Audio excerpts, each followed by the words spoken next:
30 Days 30 business idea सिरीजमध्ये आज आपण आलो आहोत रिअल इस्टेट विथ अनिकेत यांच्याकडे. हे स्वतः चॅनल पार्टनर आहे, तर जाणून घेऊया यांच्या बिझनेस मॉडेलबद्दल. जय शिवराय सर. जय शिवराय. तर चॅनल पार्टनरचा बिझनेस म्हणजे काहीच नसून आम्ही लोकांना त्यांच्या बजेटमध्ये आणि त्यांच्या वेळेत एक चांगला स्वप्नातला घर घेऊन देण्यास सहकार्य करतो. अच्छा, म्हणजे नेमकं हे कसं वर्क केलं जातं मॉडेल त्याच्यावरती सांगा. ओके, तर नेमकं कसं असतं, समजा एखादा व्यक्ती आहे ज्याला घर घ्यायचं आहे, त्याचं बजेट आहे 50 लाख रुपयाचा.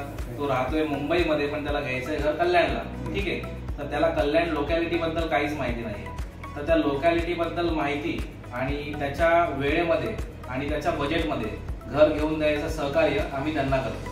हा आमचा बिझनेस मॉडेल आहे.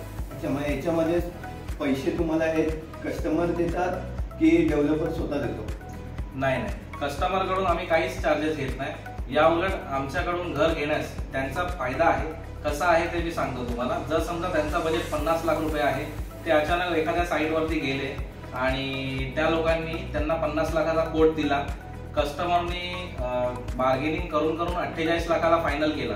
पण त्याच ठिकाणी जर मी चॅनल पार्टनर किंवा माझ्यासारखा इतर कुठलाही चॅनल पार्टनर असता, त्या व्यक्तीला माहिती आहे की या साईटवरती हा फ्लॅट 45 लाखाला जायला पाहिजे, पण कस्टमर डायरेक्ट गेल्यामुळे त्यांना तो फ्लॅट आज 48 लाखाला पडला.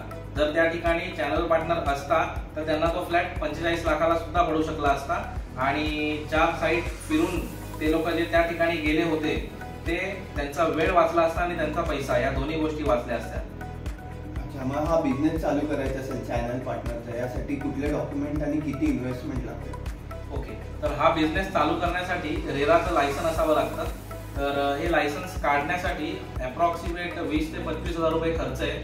आणि शिक्षणाबद्दल बोलायचं झालं तर तुम्ही डायरेक्टली 12 पास आउट जरी असाल तरी या इंडस्ट्रीमध्ये येऊ शकता. पण अधिक शिक्षण हे कधी वाया जात नाही, त्यामुळे ग्रॅज्युएशन किंवा MBA तुम्ही केलं तरी पण चालेल, चांगली गोष्ट आहे. आणि हा बिझनेस करण्यासाठी कुठल्या स्किल्स असल्या पाहिजे? ओके, स्किल्स बद्दल बोलायचं झालं तर सगळ्यात आधी तुमचे एफर्ट्स खूप महत्त्वाचे आहेत, पेशन्स खूप महत्त्वाचे आहेत आणि कन्सिस्टन्सी जर तुमच्याकडे असेल तर तुम्ही कुठल्याही बिझनेसमध्ये, याच नाही कुठल्याही बिझनेसमध्ये तुम्ही सक्सेसफुल होऊ शकता. आपल्या भूषणच्या फॉलोअर्सला तुम्ही काय 3 टिप्स द्याल ज्याच्यामुळे हा बिझनेस सक्सेसफुली रन करू शकतो? टिप्स म्हणजे की सगळ्यात आधी तुम्ही या इंडस्ट्रीमध्ये बिझनेस करायची इच्छा असेल तुम्हाला, तर सगळ्यात आधी तुम्ही जॉब करा. ॲटलिस्ट 2 वर्ष तुम्ही जॉब करा ॲज ए सोर्सिंग मॅनेजर, ॲज ए क्लोजिंग मॅनेजर. तुम्ही काम करा, मार्केट फिरा. मार्केट फिरल्यानंतर तुम्हाला अनुभव येईल, 4 साईट्स कळतील काय आहे, त्यानंतर तुम्ही या इंडस्ट्रीमध्ये बिझनेस करण्याचा विचार करा. आणि 3 महत्त्वाच्या टिप्स तुमच्याकडून काय सर? 3 महत्त्वाच्या टिप्स ह्याच असतील की एफर्ट्स खूप महत्त्वाचे आहेत, कन्सिस्टन्सी असू द्या आणि मेहनत, त्याशिवाय गत्यंतर नाहीये. या 3 गोष्टी जर तुमच्याकडे असेल तर तुम्ही नक्कीच या बिझनेसमध्ये सक्सेसफुल होऊ शकाल.